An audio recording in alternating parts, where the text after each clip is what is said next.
Sarah Chin's boots clicked against the concrete as she approached Fort Bragg's Advanced Airborne Operations Center. Her transfer orders folded in her left breast pocket alongside credentials she hoped never to need. The morning sun cast long shadows across the tarmac where C-130s sat like sleeping giants, their cargo doors yawning open to reveal the organized chaos of military precision. Squad leader Mason looked up from his clipboard when she presented herself at the operations desk, his expression shifting from professional courtesy to barely concealed irritation. "You must be the diversity quota filling," he said, scanning her slight frame with obvious skepticism. Sarah handed him her orders without comment, watching his jaw tighten as he processed the assignment that had clearly disrupted his carefully planned training schedule. The male trainees clustered around equipment lockers turned their attention toward her like predators sensing weakness, their conversations dropping to whispers punctuated by occasional bursts of laughter. Private Johnson, a thick-necked soldier from Alabama, spoke loudly enough for everyone to hear about how standards had dropped since the military started letting anyone with the right demographics into elite units. "You ever jumped before, sweetheart?" asked Corporal Martinez while hefting a reserve chute with exaggerated effort. "Or are we starting from absolute zero here?" Sarah met his gaze steadily and replied that she had some experience, a response that triggered another round of knowing looks between the men who had clearly decided her fate before she had spoken a single word. Training Sergeant Williams emerged from his office with the bearing of a man who had seen too many experiments fail, his weathered face showing the strain of managing congressional mandates he personally disagreed with. He assigned Sarah to observer status for her first week, explaining that she would watch and learn before attempting any actual jumps, a decision that drew approving nods from Mason and his team. Sarah accepted the assignment with quiet professionalism while internally calculating the distance to each aircraft, the wind patterns across the drop zones, and the optimal deployment altitudes for the training exercises she was forbidden to join. She positioned herself at a corner table where maintenance manuals lay scattered, appearing to study basic procedures while actually reviewing advanced tactical formations that most of the trainees had never encountered. The afternoon brought equipment inspection, where Mason made a show of examining every piece of Sarah's gear with microscopic attention while barely glancing at the male soldier's equipment. Her parachute pack received particular scrutiny, with Mason checking and rechecking the fold patterns while commenting loudly about the importance of proper maintenance when lives depended on precision. Meanwhile, the other trainees gravitated toward each other with the easy camaraderie of men who had already decided who belonged and who represented an unwelcome intrusion into their brotherhood. They shared stories of previous jumps, compared notes on instructors, and made plans for evening activities that pointedly excluded the outsider in their midst. Sarah used their social bonding time to memorize aircraft specifications posted on the bulletin board, noting payload capacities, service ceilings, and emergency procedures that would prove crucial in situations these soldiers had never imagined facing. Her peripheral vision caught Williams watching her sometimes, his expression unreadable as he observed her dedication to details that exceeded basic training requirements. The day's final briefing revealed information that changed everything, though none of the men realized its significance at the time. Williams announced that congressional observers would arrive next week to evaluate the program's effectiveness, specifically focusing on the integration of diverse personnel into elite airborne operations. Senator Patricia Hayes herself would attend, Williams explained, along with military advisors who would assess whether current training methods produced the results Congress expected from its substantial investment in modernized special operations capabilities. The demonstration would showcase the unit's most advanced techniques, with selected personnel performing high-altitude insertions before distinguished guests who held budget authority over the entire program. Mason's confidence swelled as he outlined the selection criteria for the demonstration team, emphasizing experience, proven capability, and the kind of battlefield-tested judgment that came only from extensive combat operations. The congressional visitors would see real soldiers performing real missions, he declared, not some politically motivated experiment in social engineering. Sarah listened to every word while appearing to focus on equipment diagrams, her mind already processing the tactical requirements, weather considerations, and safety protocols that would determine mission success or failure. The stakes had just risen beyond simple training exercises, and she understood implications that her fellow trainees had not yet grasped. Johnson dominated the conversation during evening meal preparation, regaling anyone within earshot about his previous assignment with the 173rd Airborne Brigade, where political correctness had not yet compromised operational effectiveness. His stories grew more elaborate with each telling, featuring increasingly heroic versions of himself performing feats that would have impressed seasoned veterans. Martinez contributed his own experiences from deployments where survival depended on trusting the soldier next to you, and that trust could only come from knowing your teammate had earned their position through merit rather than bureaucratic mandate. The message was clear to everyone present, including Sarah, who methodically cleaned her equipment while absorbing every detail of their group dynamics. Williams made his final rounds as daylight faded, checking equipment storage and reviewing the next day's training schedule with Mason, who had already begun planning how to minimize Sarah's visibility during the congressional visit. Their whispered conversation carried across the empty bay, where Sarah organized her gear with the precision of someone who understood that attention to detail could mean the difference between mission success and catastrophic failure. The facility settled into evening quiet as soldiers retreated to their quarters, leaving Sarah alone with maintenance manuals that revealed far more than their authors had intended about aircraft capabilities, weather limitations, and emergency procedures that separated competent paratroopers from those who merely looked the part. Tomorrow would bring new challenges and fresh opportunities to prove herself worthy of the trust that had been systematically denied. But tonight Sarah Chun prepared for battles that her instructors could not imagine and victories that would reshape their understanding of what diversity truly meant in the unforgiving arena of military excellence. Dawn brought the sharp blast of Williams' whistle echoing across the training grounds, where frost still clung to equipment covers and the early morning air cut through standard-issue PT gear like a blade. Sarah fell into formation alongside 12 male soldiers who had already established their pecking order through weeks of shared hardship and mutual respect that pointedly excluded her presence. The 5-mile endurance run began at a pace designed to separate wheat from chaff, with Mason setting the rhythm from his position at the front, while Johnson and Martinez flanked him in a display of solidarity that spoke louder than words.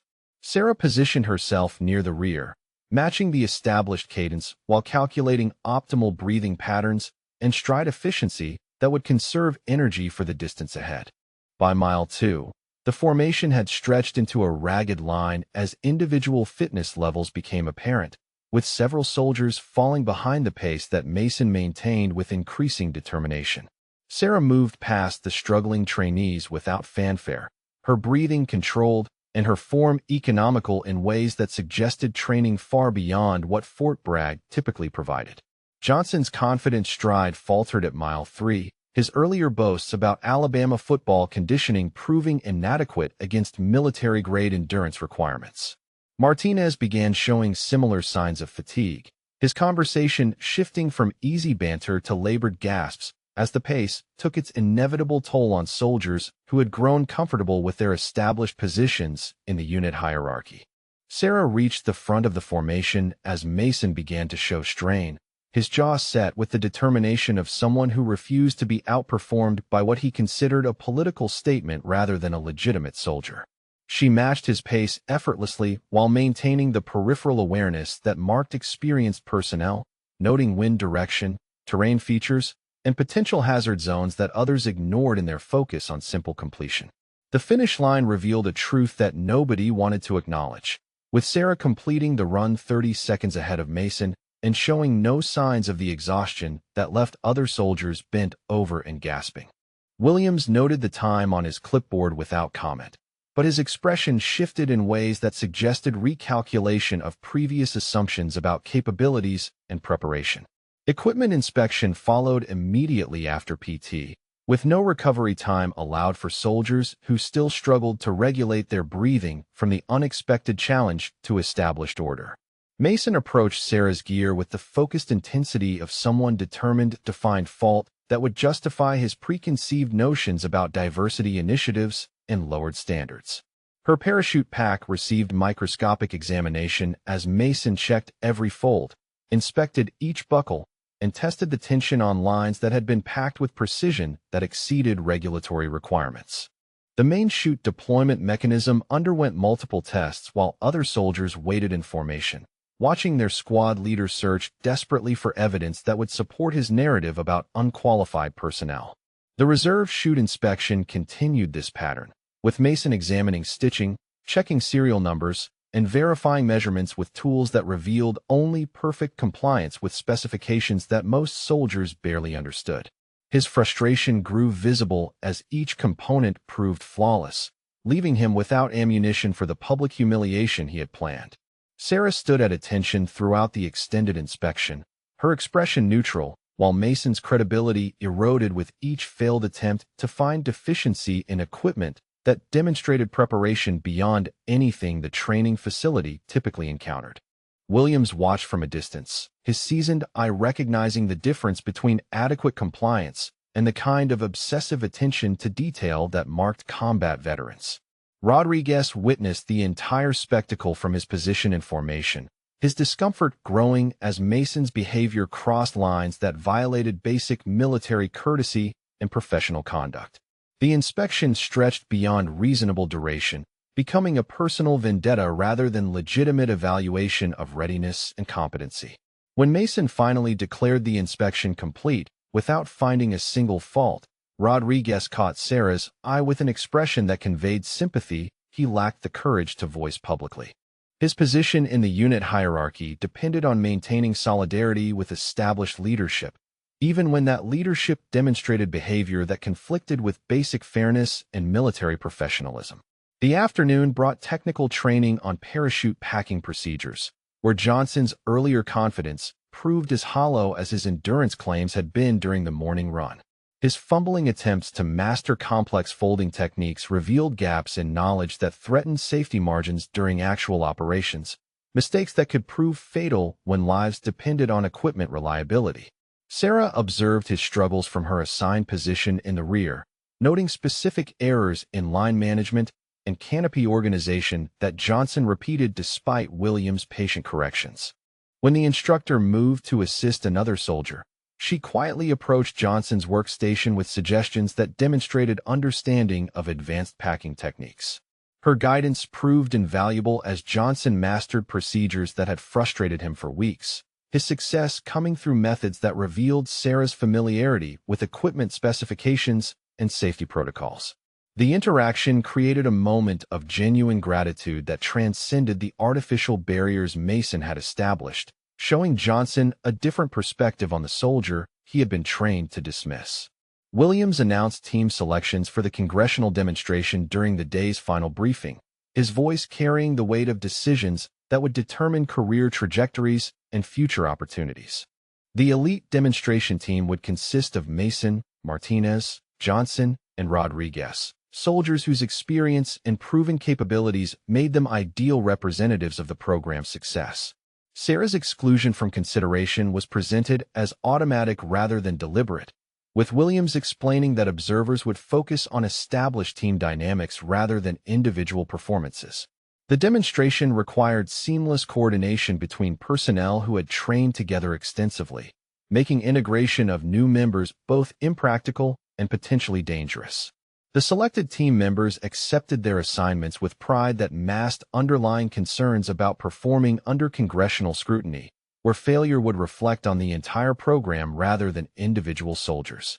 Mason's satisfaction was visible as he outlined preliminary training schedules that would prepare his team for the kind of high-stakes performance that defined military excellence. Evening equipment maintenance provided opportunities for informal conversation that revealed information Williams had not intended to share publicly, with team members discussing training modifications that would prepare them for congressional evaluation. The night jump exercise planned for Thursday would test their capabilities under conditions that simulated combat operations, complete with emergency scenarios and equipment failures. Rodriguez expressed private concerns about the compressed timeline and reduced safety protocols that would make the demonstration more impressive but significantly more dangerous. His experience with similar exercises had taught him that congressional visitors often requested modifications that prioritized visual impact over operational safety, creating risks that experienced soldiers understood but politicians dismissed. Sarah overheard these conversations while organizing equipment with methodical precision that had become her trademark, absorbing details about planned exercises that revealed both opportunities and potential disasters. The night jump would involve halo insertions from altitude that tested even experienced personnel, with margin for error reduced to levels that separated competent soldiers from those who merely appeared qualified. Mason's confidence in his team's abilities grew throughout the evening as he reviewed personnel files and training records that supported his faith in their capabilities. Rodriguez brought combat experience from Afghanistan. Martinez had completed advanced paratrooper training at multiple facilities, and Johnson possessed the kind of physical attributes that impressed observers who equated appearance with competence. The exclusion of Sarah from consideration was justified through reasoning that avoided acknowledging her demonstrated capabilities while maintaining the fiction that team composition reflected merit rather than prejudice. Mason's narrative painted the selection as natural consequence of experience and preparation rather than systematic discrimination against personnel who challenged established assumptions. Williams concluded the day with individual evaluations that would determine final team composition, his assessments reflecting years of experience reading soldiers and predicting performance under pressure. The congressional demonstration would test not only individual capabilities but also his judgment as an instructor, making every selection a potential reflection on his career and reputation. Sarah's evaluation remained undefined as Williams struggled to reconcile her obvious competence with directives that prioritized team cohesion over individual excellence. Her presence in the program created complications that extended beyond simple training considerations, touching on policy questions that reached levels far above his authority to resolve independently. The facility settled into nighttime quiet as soldiers prepared equipment and reviewed procedures for challenges that would determine their futures in ways they barely understood. Tomorrow would bring new tests of capability and character, with congressional oversight adding stakes that transformed routine training into career-defining moments for everyone involved in the demonstration planning process. Senator Patricia Hayes stepped from the black sedan with the measured grace of someone accustomed to wielding power in environments where careers lived and died through single conversations. Her entourage of military advisors and congressional staff spread across the tarmac like an invasion force, their presence transforming routine training into a high-stakes performance where failure would echo through budget committees and appropriations hearings.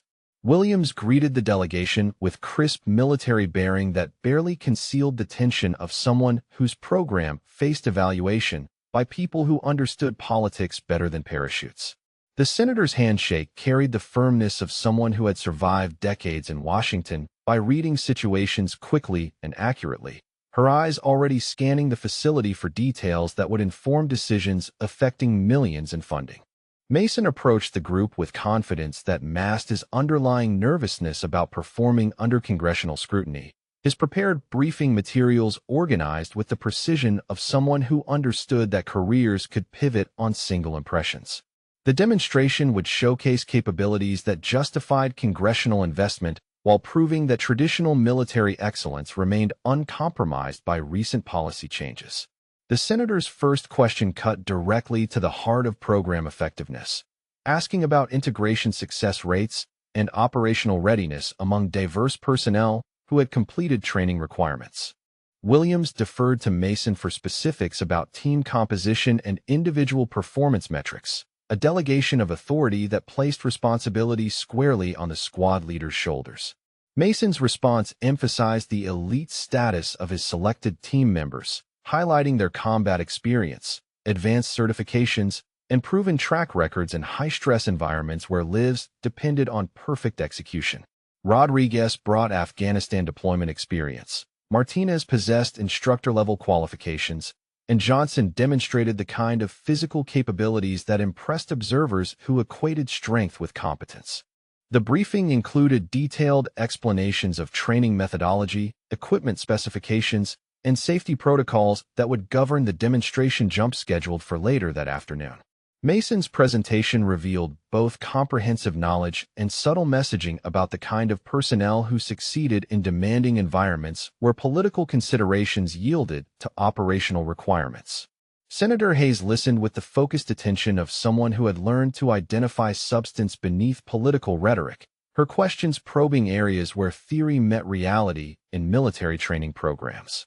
Her advisors took notes that would inform future policy discussions about resource allocation and program continuation, their presence adding weight to every aspect of the day's proceedings. Sarah received assignment to ground crew duties that effectively removed her from any visible role during congressional observation, with Williams explaining that support personnel provided crucial services that enabled demonstration team success. The assignment carried implications that everyone understood but nobody articulated directly, placing her in position where political visibility was minimized while maintaining plausible deniability about discrimination. The ground crew responsibilities included equipment monitoring, communications support, and safety oversight that required technical knowledge but offered no opportunity to demonstrate the capabilities that had brought her to the program. Sarah accepted the assignment without protest while calculating wind patterns, aircraft performance parameters, and emergency response procedures that would prove crucial if situations developed beyond current planning. Mason's team began final preparations with equipment checks that revealed the kind of attention to detail expected when congressional observers evaluated program effectiveness. Each parachute underwent inspection protocols that exceeded normal requirements, with backup systems receiving verification that would eliminate any possibility of equipment failure during demonstration jumps. The primary jumper's gear inspection uncovered problems that sent shock waves through the entire operation, with Mason discovering deployment mechanism failures that would have resulted in catastrophic malfunction during aerial operations. The main chute showed signs of improper maintenance, while backup systems displayed where patterns that violated safety specifications established specifically to prevent the kind of accident that would destroy congressional confidence. Mason's reaction was immediate and explosive, his accusations targeting Sarah as the only person with both access to equipment storage areas and motivation to sabotage operations that excluded her from participation. The logic appeared sound to observers who had not witnessed the systematic discrimination that characterized her treatment since arrival at the facility. His demands for immediate investigation and Sarah's removal from the program carried the urgency of someone who genuinely believed that sabotage represented the only explanation for equipment failure that threatened mission success. The timing of the discovery, just 30 minutes before congressional demonstration, suggested deliberate timing designed to maximize disruption and embarrassment for leadership. Rodriguez overheard these accusations from his position near the equipment storage area, where his own inspection of backup gear had revealed the actual source of maintenance problems. Mason's signature appeared on inspection logs that documented inadequate attention to procedures that governed equipment reliability, his shortcuts in routine maintenance creating exactly the kind of failures he now attributed to deliberate sabotage. The evidence was conclusive for anyone willing to examine maintenance records objectively, showing a pattern of negligence that compromised safety margins while creating plausible alternative explanations for equipment failure. Rodriguez understood the implications immediately, but faced impossible choices between truth-telling that would destroy his squad leader and loyalty that preserved unit cohesion at the cost of justice. His silence in the face of false accusations created moral complexity that extended beyond simple career considerations, with Sarah's reputation and future hanging in balance, while Mason escaped accountability for failures that endangered lives. The internal struggle played out across Rodriguez's features as he weighed competing obligations to honesty, loyalty, and professional integrity. Senator Hayes observed the developing crisis with the practiced eye of someone who had witnessed similar situations where institutional dysfunction masked itself as individual failure, her questions becoming more pointed as she recognized patterns that suggested deeper problems. Her inquiry about why female personnel had been excluded from demonstration teams created additional pressure on leadership already struggling with equipment failures. The question carried implications that reached beyond simple policy compliance into areas where congressional intent met military implementation, with funding decisions potentially hanging on answers that revealed true commitment to diversity mandates. Williams found himself explaining selection criteria that sounded increasingly hollow when articulated before someone who controlled budget authority. Mason's defense of his team composition relied on arguments about experience and proven capabilities that failed to address systematic exclusion of qualified personnel based on demographic characteristics rather than merit. His presentation began to unravel as Senator Hayes probed deeper into selection methodology and performance evaluation criteria that governed team membership decisions. The equipment crisis intensified as backup systems revealed similar maintenance deficiencies that threatened to cancel the demonstration entirely, with congressional observers watching military leadership struggle to maintain credibility while managing failures that reflected poorly on program management. The situation demanded immediate solutions that exceeded Mason's expertise and exposed gaps in preparation that undermined previous assurances about operational readiness. Williams faced the nightmare scenario of explaining to congressional funders why a routine demonstration had devolved into crisis management that called into question the entire program's viability. His career hung in balance alongside funding decisions that affected hundreds of personnel and millions in appropriated resources, making every decision a potential program-ending mistake. Sarah watched the crisis develop with growing understanding that expertise she possessed could resolve equipment problems that threatened to derail careers and programs. But speaking up would require revealing capabilities that her observer status was designed to conceal. The moral complexity paralleled Rodriguez's dilemma, with different considerations but similar stakes for everyone involved in the deteriorating situation. The congressional delegation's patience began wearing thin as delays mounted and explanations became increasingly inadequate for problems that should have been identified and resolved through routine maintenance procedures. Senator Hayes' questions shifted from polite inquiry to pointed investigation of management practices that had created preventable crisis during high-visibility evaluation. Mason's credibility eroded with each failed attempt to explain equipment failures while maintaining accusations against Sarah that lacked supporting evidence, his position becoming increasingly untenable as congressional observers witnessed leadership dysfunction that reflected poorly on program management. The demonstration that was supposed to showcase excellence had become an object lesson in institutional failure. Time pressure mounted as afternoon shadows lengthened and equipment problems multiplied beyond quick fixes, with congressional schedules demanding resolution that exceeded available resources and expertise. The crisis had reached decision point where cancellation would damage program credibility as much as proceeding with compromised equipment would risk lives and congressional confidence.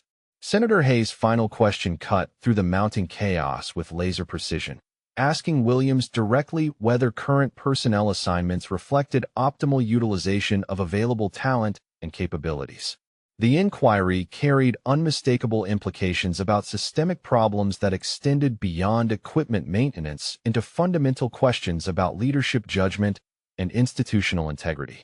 The C-130's engines roared to life with thunderous power that shook the observation platform, where Senator Hayes and her delegation watched Mason's demonstration team board the aircraft with practiced efficiency.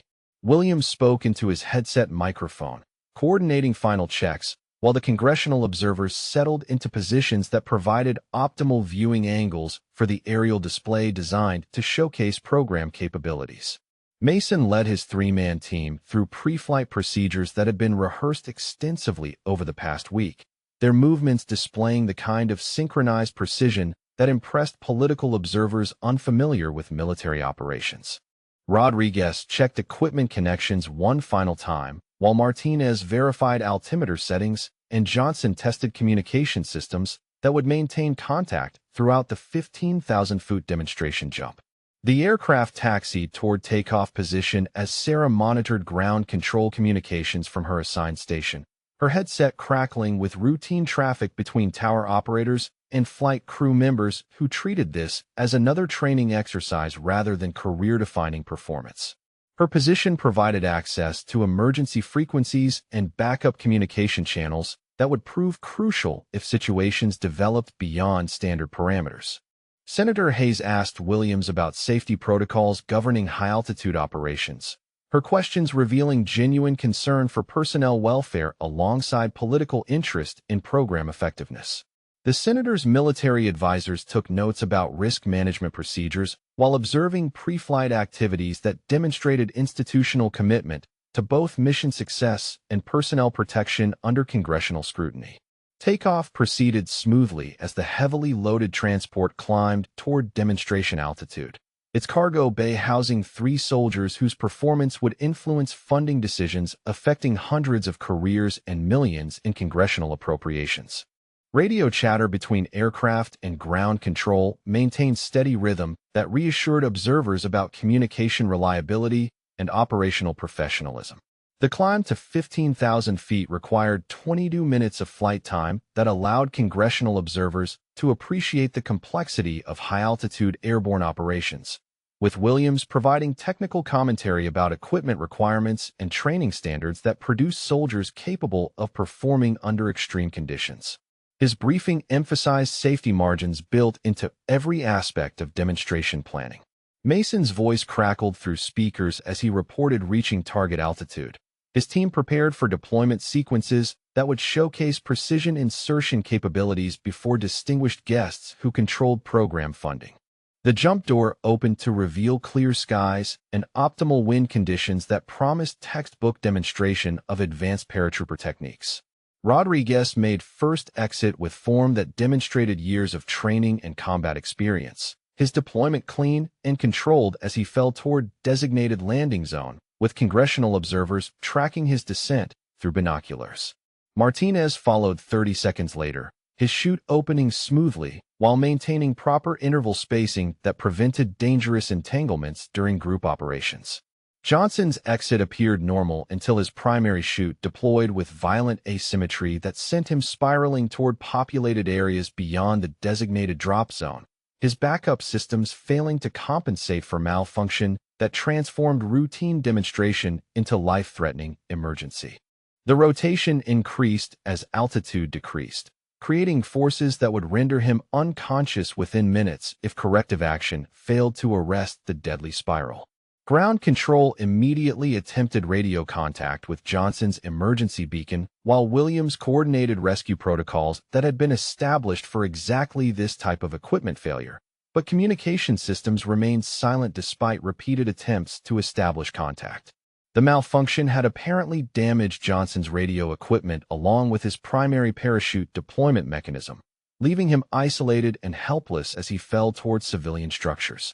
Senator Hayes watched the crisis develop with growing alarm as congressional observers witnessed the kind of catastrophic failure that would generate negative headlines and budget committee investigations, her military advisors already calculating political fallout from accident that reflected poorly on program safety standards. The demonstration designed to showcase excellence had become public relations disaster with potential for actual casualties. Mason's voice over the radio revealed panic as he attempted to coordinate response from his position still aboard the aircraft, his commands becoming increasingly frantic as he struggled to maintain control over a situation that exceeded his training and experience. The squad leader who had projected confidence throughout preparation now faced crisis that demanded expertise he simply did not possess. Emergency protocols required immediate deployment of rescue aircraft and specialized personnel trained in high-altitude intercept operations, but the nearest qualified team was stationed 40 minutes away at another facility, making timely response impossible given Johnson's rapidly decreasing altitude. Standard procedures were inadequate for emergency that demanded immediate action from available resources. Williams realized that conventional rescue options would prove insufficient as Johnson's trajectory carried him toward elementary school buildings, where afternoon recess activities placed hundreds of children in potential danger zone. The situation required innovative solutions that extended beyond established protocols, with lives hanging in balance while leadership struggled to identify viable alternatives. Sarah stepped forward from her ground crew position with requests that stunned everyone within hearing range, asking Williams for permission to attempt emergency intercept jump that would require halo deployment from 20,000 feet. Her suggestion implied capabilities that directly contradicted her observer status and raised immediate questions about qualifications that had not been previously disclosed. Williams' initial refusal reflected both proper chain of command protocols and genuine concern about authorizing untested personnel to attempt dangerous rescue operations that could result in additional casualties rather than successful intervention. His responsibility extended to congressional observers whose safety and confidence depended on decisions that balanced desperation against prudent risk assessment. Mason's voice crackled through speakers with growing hysteria as he watched Johnson's descent trajectory intersect with civilian population centers, his attempts to coordinate alternative rescue efforts revealing the absence of immediately available options. The aircraft could not maneuver quickly enough to attempt pickup, while ground-based rescue teams lacked capability to reach Johnson before impact with structures below. The mathematics of the situation became unavoidably clear as Williams calculated descent rates, wind drift patterns, and available response time against Johnson's deteriorating condition and proximity to civilian targets. Conventional rescue protocols would prove inadequate for crises that demanded immediate action from unconventional sources, regardless of normal qualification requirements. Sarah's second request carried details that revealed unexpected familiarity with aircraft specifications, deployment procedures, and emergency protocols that suggested training far beyond basic observer requirements.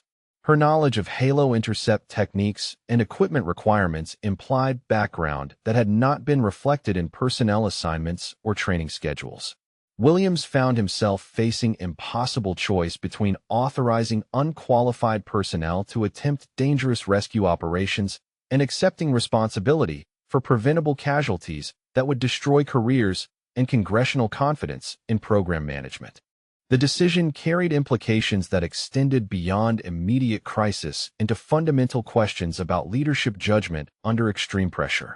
Congressional observers watched the developing emergency with growing understanding that they were witnessing real-world tests of program capabilities under conditions that no amount of preparation could simulate perfectly.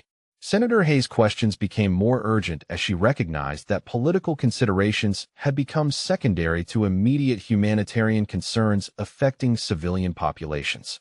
Johnson's altitude decreased past 8,000 feet as his unconsciousness became apparent through binoculars, his limp form spinning helplessly toward impact zone that included residential areas and school facilities. Emergency services on ground began evacuation procedures while maintaining radio contact with military controllers who struggled to coordinate response with available resources. Mason's attempts to provide guidance from aircraft proved increasingly useless as distance and communication limitations prevented effective coordination of ground-based response efforts. His leadership dissolving under pressure that revealed gaps between training scenarios and real-world crisis management requirements.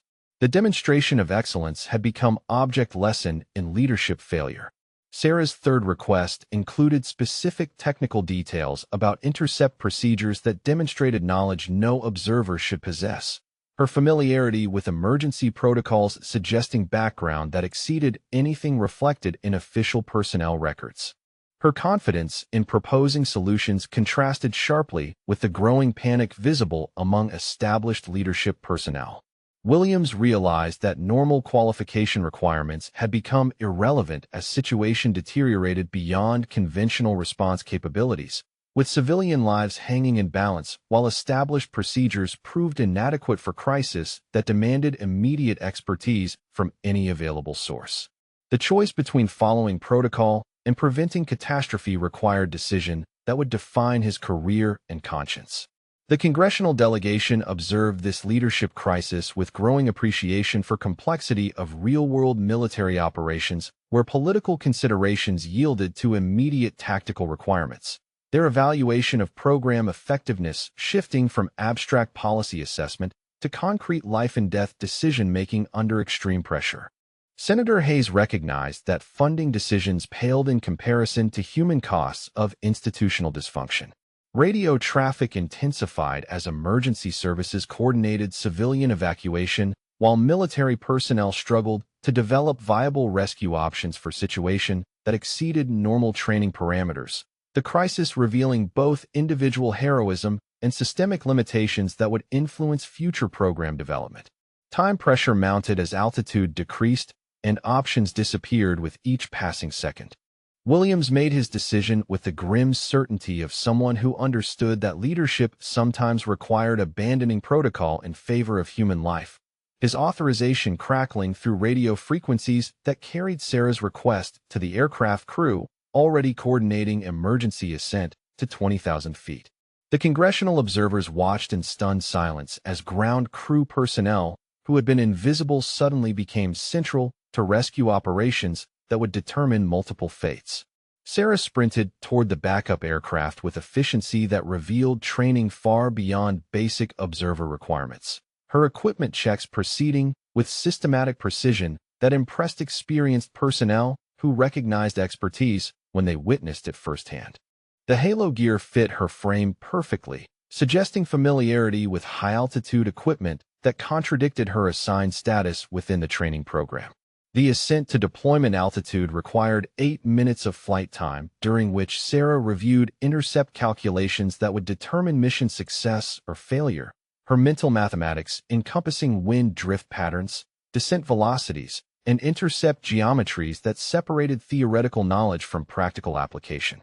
Johnson's altitude decreased past 6,000 feet, while his unconscious form spiraled toward population centers that emergency services struggled to evacuate. Senator Hayes asked Williams pointed questions about Sarah's qualifications for attempting rescue operations that exceeded normal training parameters, her inquiry revealing political instincts that recognized potential scandal in unauthorized personnel performing life-threatening missions. The senator's military advisors documented everything while calculating political ramifications of decisions that prioritized immediate humanitarian concerns over regulatory compliance. Radio communications between aircraft and ground control intensified as coordination requirements multiplied beyond standard protocols, with emergency services preparing trauma teams, while military personnel tracked Johnson's trajectory toward impact zones that included residential structures and educational facilities. The mathematics of descent revealed 17 minutes until ground impact at current rate of fall. Sarah approached the aircraft's open door at 20,000 feet with calm professionalism that contrasted sharply with the panic visible among established team members, her pre-jump inspection revealing attention to detail that marked combat veterans rather than training program observers. The wind roared past the opening with force that would challenge even experienced personnel, creating conditions that demanded perfect technique for successful deployment. Her exit from the aircraft demonstrated form that would have impressed airborne instructors at any military facility. The leap clean and controlled as she assumed tracking position that maximized forward velocity while maintaining directional control toward intercept coordinates. The deployment of her main chute occurred at precisely calculated altitude that balanced speed requirements against safety margins. Congressional observers tracked her descent through binoculars while Williams provided technical commentary about intercept procedures that few personnel possessed qualification to attempt, his explanation revealing growing appreciation for capabilities that had been systematically underestimated throughout Sarah's assignment to the program. Her canopy control displayed expertise that exceeded anything demonstrated during routine training exercises. Johnson's unconscious form became visible as Sarah maneuvered toward intercept position that required timing precision measured in seconds rather than minutes, her approach angle calculated to match his descent velocity while avoiding collision that could prove fatal to both personnel. The intercept demanded flying skills that combined theoretical knowledge with practical experience gained through repeated exposure to similar situations. The aerial rendezvous occurred at 4,000 feet as Sarah deployed emergency stabilization equipment that transformed Johnson's deadly spiral into controlled descent toward designated safety zone, her techniques demonstrating familiarity with rescue procedures that suggested extensive training in specialized operations. Congressional observers witnessed textbook execution of maneuvers that most military personnel had never attempted. Rodriguez found himself alone in Williams' office during the chaos of rescue coordination, his assignment to retrieve additional radio equipment providing unexpected access to personnel files that had been left open on the instructor's desk. Sarah Chin's folder lay exposed among training documents, revealing information that challenged everything the team had been told about her background and qualifications. The file's contents created cognitive dissonance as Rodriguez processed credentials that contradicted the narrative of inexperienced observer requiring basic training, his eyes scanning military occupational specialties and deployment records that painted entirely different picture of the soldier they had systematically excluded. Staff Sergeant Sarah Chun, 82nd Airborne Division, carried certifications that exceeded anything possessed by Mason's demonstration team. Her deployment history revealed multiple combat tours across Afghanistan and Iraq, with mission summaries that documented high-altitude insertions behind enemy lines and extraction operations under hostile fire conditions. The jump log showed 347 combat drops with 0 equipment failures, a record that placed her among the most experienced airborne personnel in military service. Sarah guided both parachutes toward the designated landing zone with precision that impressed ground personnel who had expected emergency crash procedures rather than controlled approach to target coordinates. Her dual canopy management demonstrating expertise that separated competent soldiers from elite specialists. Johnson's unconscious form descended safely beneath emergency deployment gear, while Sarah maintained perfect directional control. Congressional observers witnessed the successful landing with relief that transformed political evaluation into appreciation for military professionalism under extreme conditions. Senator Hayes recognizing that she had observed genuine heroism rather than routine training demonstration. Her questions shifted from policy compliance toward recognition of individual excellence that transcended normal program parameters. Rodriguez discovered additional documentation that revealed Sarah's Bronze Star citation for valor during operations that had saved multiple lives under conditions where most personnel would have been evacuated as casualties. Her Purple Heart indicating wounds received during combat actions that demonstrated commitment extending beyond normal duty requirements. The medals represented recognition for service that placed her among military elite. Williams coordinated ground response as both jumpers approached landing zone safely, his radio communications revealing professional satisfaction that rescue operations had succeeded despite departing from established protocols. Emergency medical personnel prepared to receive Johnson, while congressional observers prepared to receive explanations about personnel assignments that had nearly resulted in preventable tragedy. The successful landing demonstrated capabilities that exceeded anything Mason's team had shown during weeks of preparation, with Sarah's performance under actual emergency conditions revealing differences between training exercises and real-world application of airborne skills. Johnson's unconscious form touched down gently, while Sarah executed perfect parachute landing fall that marked experienced personnel. Rodriguez struggled with implications of discoveries that challenged fundamental assumptions about team composition and selection criteria, his loyalty to Mason conflicting with evidence that demonstrated systematic exclusion of the most qualified personnel available for congressional demonstration. The personnel file revealed institutional failure that extended beyond simple discrimination into operational incompetence.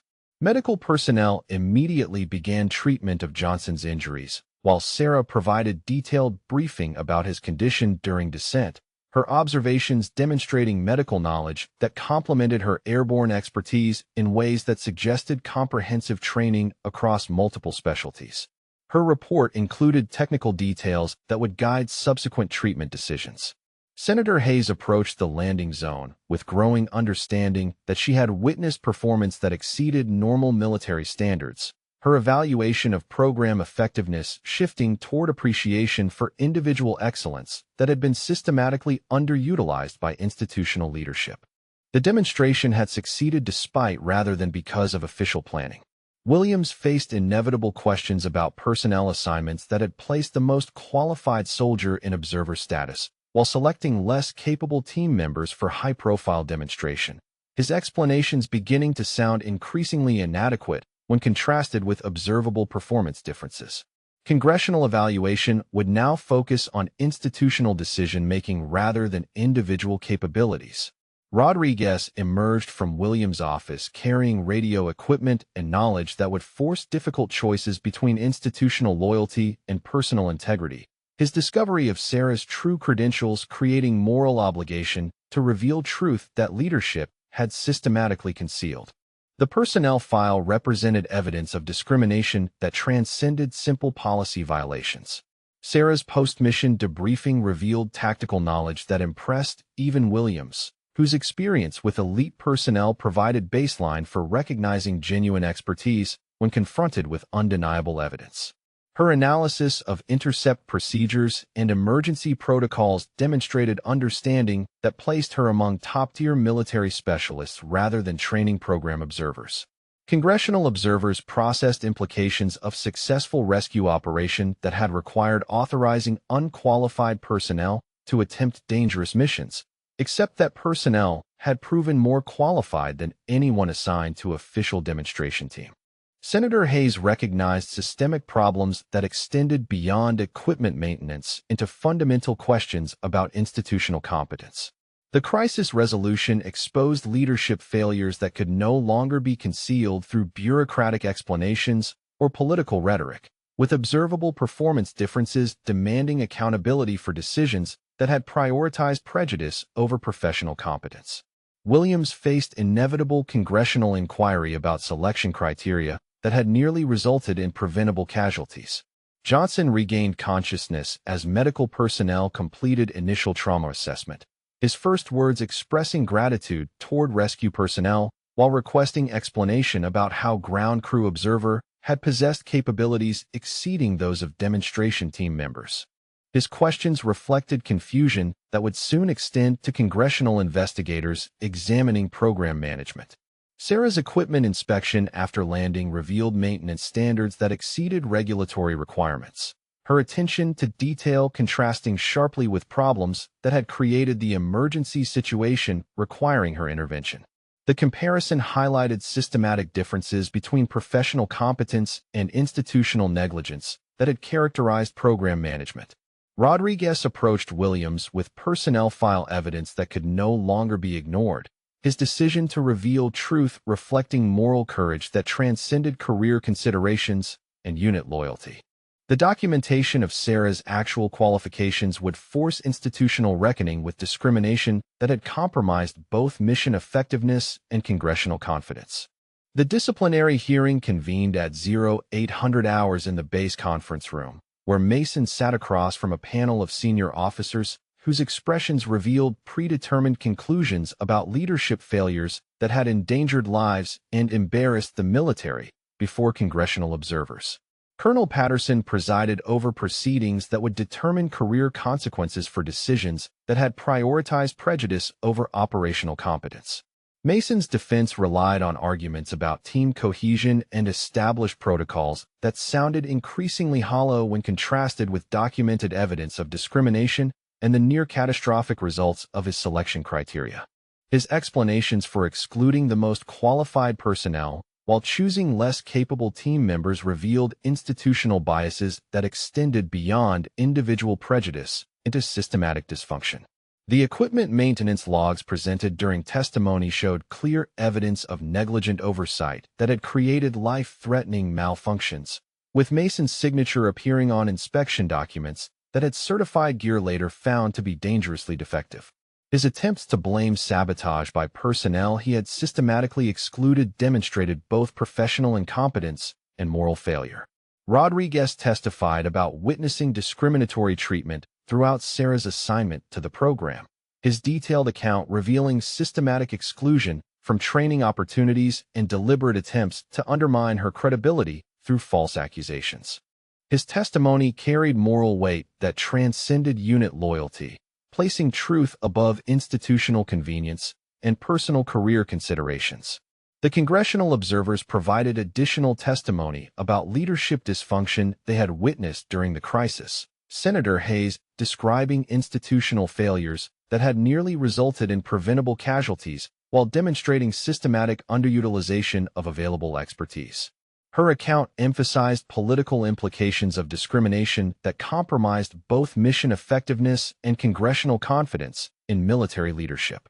Colonel Patterson's questions focused on decision-making processes that had excluded qualified personnel while selecting less capable team members for high-visibility demonstration. His inquiry revealing institutional patterns that extended beyond individual prejudice into systematic problems requiring comprehensive reform. The hearing established clear accountability for leadership failures that had endangered lives. Williams approached Sarah in the equipment bay where she methodically organized gear with precision that had become her trademark throughout assignment to the program. His request for private conversation carrying weight of someone who had recognized errors requiring personal accountability. His expression reflected genuine remorse for decisions that had wasted her capabilities while compromising program effectiveness. His apology acknowledged systematic discrimination she had endured while recognizing that her performance under crisis conditions had demonstrated capabilities that exceeded those of officially selected personnel, his words carrying sincerity that transcended bureaucratic damage control. Williams accepted personal responsibility for institutional failures that had compromised both individual careers and program credibility. The offer of permanent instructor position reflected recognition of expertise that had been systematically underutilized, with Williams explaining opportunities for developing training programs that would improve capabilities across entire airborne community.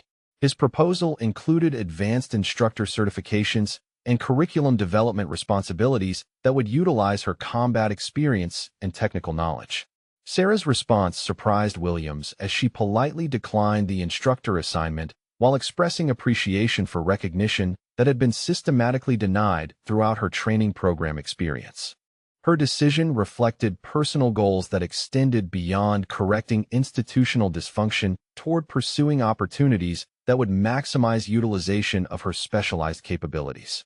Her transfer request to Special Operations Training Command had already been approved through channels that recognized elite qualifications previously ignored by local leadership, the assignment providing opportunities for developing advanced capabilities among personnel who would conduct the most demanding missions.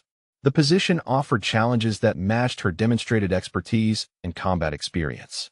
Senator Hayes conducted final interviews with program leadership about systemic changes required to prevent future discrimination while ensuring optimal utilization of available talent, her recommendations carrying authority that would influence policy implementation across military training establishments.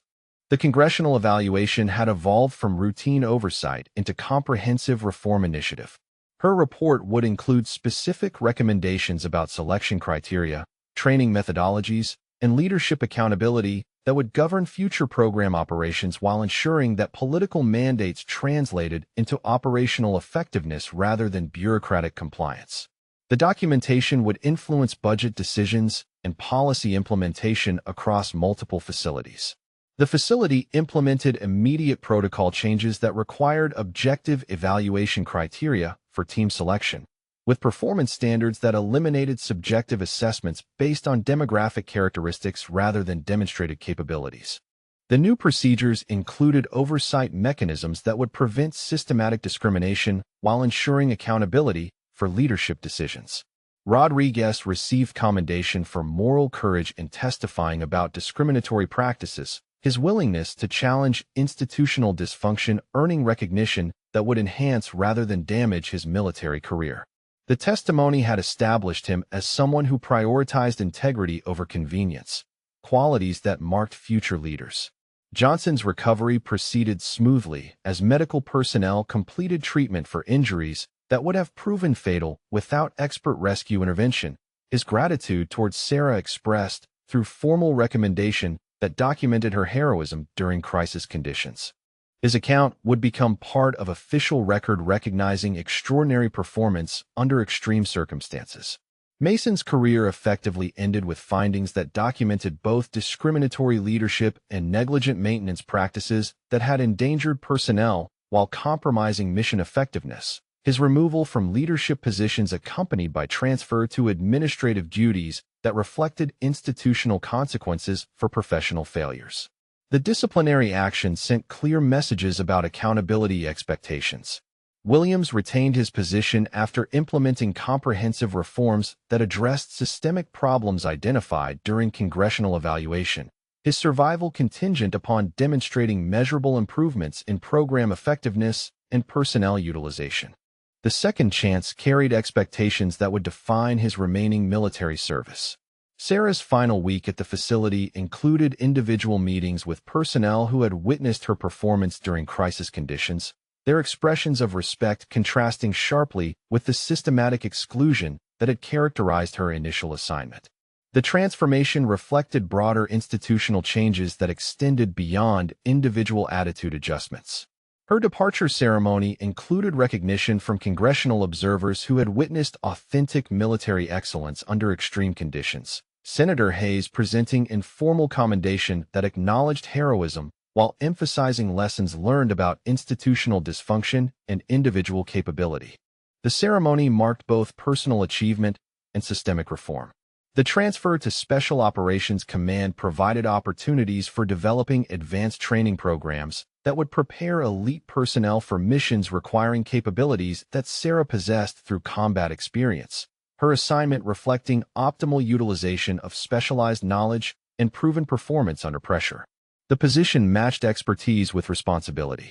6 months later, Sarah stood before a new class of advanced airborne trainees at Special Operations Training Command, her instructor credentials reflecting both combat experience and demonstrated expertise in high-altitude operations that few personnel possessed.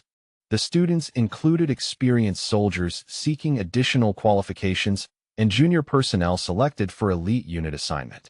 Her opening briefing emphasized performance standards that transcended demographic characteristics while establishing expectations that demanded excellence from everyone regardless of background or previous assumptions about capability.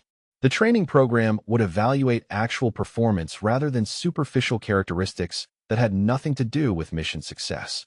The equipment inspection that followed demonstrated standards that exceeded regulatory requirements, with Sarah's attention to detail reflecting lessons learned about maintenance negligence that could prove fatal during actual operations. Her students recognized expertise that commanded respect through demonstrated competence rather than arbitrary authority. Rodriguez appeared among the students seeking advanced qualifications, his presence reflecting career progression that had followed his courageous testimony during discriminatory leadership investigation. His respectful acknowledgement of her instructor authority demonstrated personal growth that extended beyond simple professional advancement into genuine appreciation for excellence. The training exercises that followed challenged every student to perform beyond comfortable limits, while providing equal opportunities for everyone to demonstrate capabilities that would determine future assignments and advancement opportunities. Sarah's instruction emphasized technical excellence and safety standards that reflected her combat experience. Congressional observers visited the new facility as part of ongoing evaluation of reform implementation, Senator Hayes noting measurable improvements in program effectiveness that had followed personnel policy changes and leadership accountability measures. The successful integration demonstrated that diversity mandates could enhance rather than compromise operational capabilities. Sarah's instruction methods reflected lessons learned about maximizing individual potential while maintaining team effectiveness, her approach demonstrating that excellence emerged from recognizing capabilities rather than making assumptions based on superficial characteristics. The students responded with performance levels that exceeded previous training program results. The facility's reputation grew as word spread about training quality that prepared personnel for the most demanding missions while establishing new standards for instructor excellence and student achievement. Sarah's program became model for other facilities seeking to optimize personnel utilization and training effectiveness. Her impact extended beyond individual students toward systemic changes that influenced military training philosophy, with her methods demonstrating that recognizing actual capabilities produced better results than traditional assumptions about who belonged in elite units. The transformation reflected broader cultural shifts within military institutions. The success of her students in subsequent assignments validated training approaches that emphasize performance over prejudice, their achievements providing concrete evidence that excellence emerged from opportunity rather than demographic characteristics. Sarah's instruction had produced measurably superior results compared to previous training methods. Years of combat experience and proven capabilities had finally found proper utilization in developing next generation of elite personnel, her assignment representing institutional recognition that excellence should determine opportunity rather than arbitrary discrimination. The position maximized both individual potential and organizational effectiveness. Sarah Chun had earned respect through demonstrated expertise rather than political mandate. Her journey from excluded observer to elite instructor proving that authentic military excellence transcended all artificial barriers while establishing new standards for recognizing and developing exceptional capabilities among all personnel.